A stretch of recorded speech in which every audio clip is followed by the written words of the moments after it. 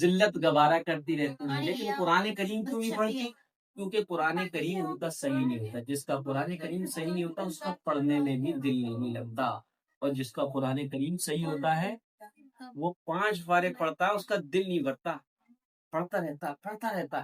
چنانچہ آپ نے قرآن خوانی میں دیکھا ہوگا, ایک پارہ پڑھنے کے بعد جو لوگ جن کا قرآن صحیح نہیں ہوتا پسینے ہو جاتے ہیں, کہتے ہیں آپ بھی پڑھیں گے بہن, ہم تو جا رہے ہیں, ہم نہیں جا رہے ہیں. اور وہ کوئی اچھی پڑھنے والی حافظہ ہو, ناظرہ ہو, تو ایک پڑھ لیا, ہاں دوسرا تیسرا لاؤ, چوتھا لاؤ, پانچواں لاؤ, پانچ پڑھ.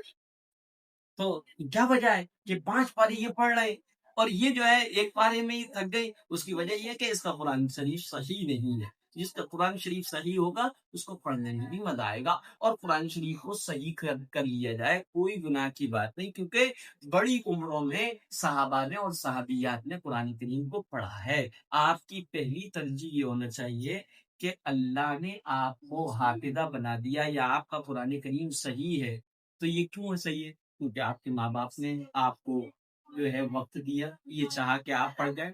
ورنہ تو فیروز آباد میں کتنے ماں باپ ایسے جو اپنے جن بچے کو کام میں لگا دیتے اور کمائی کھاتے رہتے. اب آپ کا اگر قرآن کریم صحیح ہو گیا تو کیا کریں؟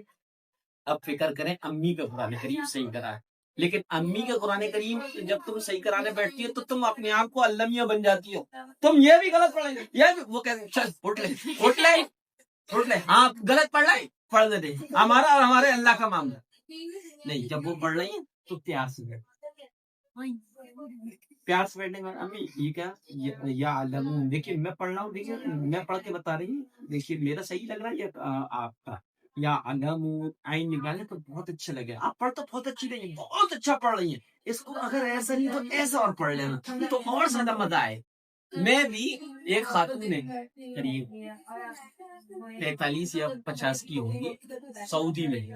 اچھا سعودی کے جو لوگ قرآن پڑھتے تھے تو وہاں کے جو یہاں سے انڈیا کی ہے تو وہاں پر ملازمت کر رہے ہیں, تو مجھ سے پڑھتی ہیں, وہ مغرب میں پڑھتی ہیں آن لائن. وہاں سے وہ جب میں 8 بجے پڑھا رہا ہوتا ہوں تو ان کے یہاں 5 بجے. تو وہ انہوں نے پڑھا, پڑھنے کے بعد انہوں نے سنانے کے بعد میں اگر یہ کہتا نہیں میں نورانی قاعدہ لگاؤں گا تو وہ پڑھتی بھی نہیں. مطلب بہترین پڑھ رہی ہیں آپ, بہترین شاندار پڑھ رہی ہیں, پر تھوڑی سی کمی ہے. یا ختم اللہ میں اللہ کا نام پر نہیں کیا, یہاں پر اللہ کا نام پر ہونا چاہیے. آپ نون اور میم پر جب تشدید آ جائے تو غنہ ہوتا ہے, غنہ کہتے ہیں ناک میں تھوڑی دیر آواز روکنے کا.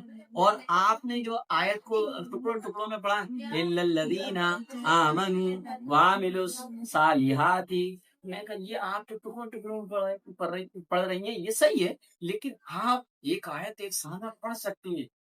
آپ ایک ساتھ میں کوشش کریے گا, 10 مرتبہ پڑھ کے آئیے گا, کل مجھے سنائیے گا, میں پہلا رکوع پھر سنوں گا آپ کا. بہت خوش ہوئی, بہت اچھا استاد جی, میں ویسے ہی کروں گی. ابھی بھی میسج ڈلا ہوا ہے ان کا کہ استاد جی مجھے کل کیا سنانا ہے. میں کہا بس آپ کا پہلا رکوع اور دوسرا رکوع دونوں رکوع میں سنوں گا.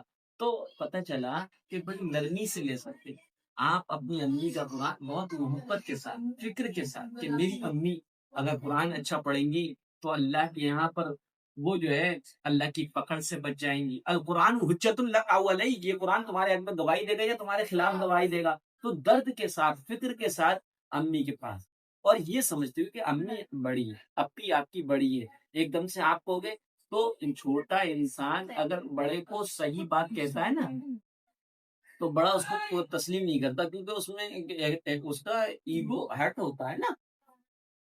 اس ایگو کو باقی رکھنا ہے, ان کو اس کو ہرٹ بھی نہیں کرنا اور ان کی اصلاح بھی کرنی ہے. اور یہ طریقہ ہم نے حضرات حسنین رضی اللہ تعالیٰ عنہ سے سیکھا. حضرت حسن اور حضرت حسین رضی اللہ تعالیٰ عنہ دونوں مسجد نبی میں تھے. کسی نے وضو کیا اور وضو کرنے والے 60 یا 65 سال کی عمر کے تھے, بڑے میاں تھے. تو جب انہوں نے وضو کیا تو وضو غلط کیا. اب یہ دونوں نے خوشی کری, کانوں میں کچھ کہا. پھر آخر میں دونوں پہنچے, میں وضو صحیح کرتا ہوں, میں وضو صحیح کرتا ہوں. دونوں ان کے سامنے پہنچنے کے بعد ایک بولے انکل انکل, یا امی یا امی یا امی. امی مانے چچا, اے چچا ہم دونوں بھائی ہیں اور ہم دونوں میں بحث ہو رہی ہے. یہ کہتے ہیں کہ میں وضو اپنے نانا جان کی طرح کرتا ہوں, یہ کہتے ہیں کہ یہ کرتا ہوں. ہم دونوں آپ کے سامنے وضو کرتے ہیں, آپ بتائیے گا کس کا وضو جو ہے سنت کے مطابق اور نانا اللہ کے رسول کے وضو کی طرح ہے. دونوں نے وضو کیا, وضو کرنے کے بعد بڑے میاں کہنے لگے میرے بچوں میں سمجھ گیا میری ہی غلطی, میرے بچوں میں سمجھ گیا میری ہی غلطی تھی. تو یہی طریقہ ہم اپنا امی کے ساتھ, اپنی کے قرآن کے ساتھ, اور ان کو فکر کے ساتھ لے کے بیٹھ. اور کبھی بھی آپ پورا نہ سنیے, 2 لائن صحیح کرائیے. میں بچوں سے جس وقت ناظرہ قرآن پڑھاتا تھا تو میں سارا وقت جو ہے پہلے پارے میں لیتا تھا, پہلے یا دوسرے پارے میں زیادہ نہیں دیتا تھا, 1 لائن 2 لائن 3 لائن. اور میں اس کو اتنا سنتا تھا. آپ لوگوں کو بھی پڑھانے کا طریقہ بتا دوں, آپ اس کا تھوڑا سنیں لیکن آیت ٹو آیت سنیں. بھئی یہ پہلے پارے کے بعد تو اب تو اس کو 15واں 16واں 18واں 20واں کوئی سا بھی پارا اس کے سامنے رکھ دیا جائے, پڑھ ہی لے گا وہ, اٹک کے پڑھ لے گا, عزت سے پڑھ لے گا. پھر جو سبق دیا جا رہا ہے, سبق کا مطلب یہ ہے کہ روانگی آنا چاہیے, روانگی آئے تب. تو میں اسے یہ کہتا تھا جب میں نازا پڑھاتا تھا کہ آپ اس سبق کو 20 مرتبہ پڑھ کے آئیں گے جب سنا, اور اس طرح میرے کہنے سے آپ 2 پارے پڑھ لیجئے, پھر اس کے بعد آپ کی اسپیڈ تیز ہو جائے گی, اور ہوتی ہے اسپیڈ. 2 پارے پڑھانے کے بعد پھر چونکہ وہی الفاظ وہی حروف, یعلمون تعلمون ان اللہ علی کل شیء قدیر ان اللہ لا یحب الظالمین, یہ سارے وہی آتے رہتے ہیں. لہذا بچوں خود بخود اسپیڈ تیز ہے. تو آپ اپنی امی کا, اب بڑی اپی کا قرآن شریف صحیح کرانا بیٹھے تو زیادہ نہیں, تو کوئی بات آپ نے 2 مرتبہ ایسے, اب میں کل بات تو عقل میں نہیں آتی, بار بار بھول جاتی ہے. بڑی عمر کی تم بھی بھولتی تھی, تم تو آپ جی سے اور مولانا صاحب سے اتنی ٹھگی ہو کہ اگر وہ دیکھ لیں تو سمجھ میں آ جائے کہ ہاتھ کو ہمیں سکھا رہی ہے, خود تو اتنے پونم خان ہو کر آتی ہے, وہ تو ڈنڈے سے ٹھکتی ہے. تو غصہ نہیں ہونا, بلکہ خوب پیار سے, محبت کے ساتھ, فکر کے ساتھ, اور نیت درست ہونی چاہیے. زور سے نہیں کہنا, کیونکہ آپ کی امی بڑی ہے نا, آپ کی چھوٹا بھائی سن لے گا, آپ کی بڑی بہن سن لے گا, تو ان کی بےعزتی ہوگی کہ آج سائمہ جو ہے امی کو ڈانٹ رہی تھی اور امی سے کہہ رہی تھی کہ تمہیں بالکل پڑھنا نہیں آتا. تو اس لیے جو ہے اس بات پہ فکر کرنا چلیے گا.